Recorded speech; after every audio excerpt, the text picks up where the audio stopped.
I don't favor creating new taxes or fees. I think that there are areas of spending that need to be cut, and there are areas of spending that need to be increased.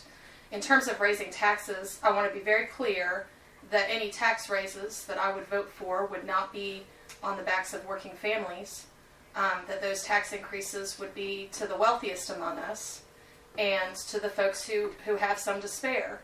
And I think that the bottom line of this state requires that its citizens contribute to, for example, creating the best school system that money can buy. And that includes the corporate citizens of our state.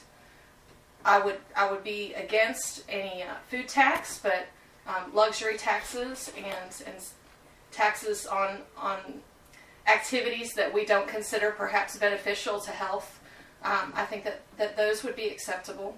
I think that also if we increase the minimum wage, we potentially put these folks in a position of paying income tax. And by doing that, we increase the revenue to the state, and hopefully our ability to cover our costs going forward. Thank you. Mr. Carnes. Sure. Historically, what we've done in West Virginia is raise taxes when we come into budget shortfall. That's been the answer in the past, and I don't think we have to look very far around us to see that what we've done in the past has not worked well for West Virginia. I ran on the idea that I wouldn't support tax increases. I've never supported tax increases.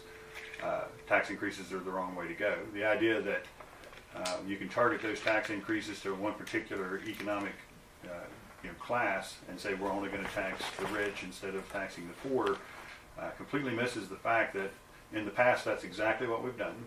We've gone after the guy that has the money, and the problem with that approach is more often than not he has the ability to pick up and leave, and that's what we've seen in West Virginia. Too many people who could invest in our economy, too many people who could be creating jobs are creating jobs and investing in economies in different states. So we've chased the money out of West Virginia by involving ourselves in this class warfare idea.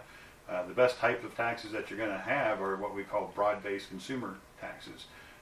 Those are the kind that do not have an economic impact nearly to the degree that some of the other taxes do. But again, right now we've got an enormous amount of waste in Charleston. Just as an example, a couple of years ago an audit said that we were wasting $25 to $50 million at the State Department of Highways.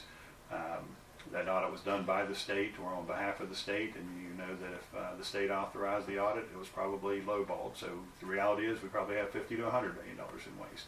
So certainly before we even think about raising taxes, we have to be willing to go after the waste that we know exists.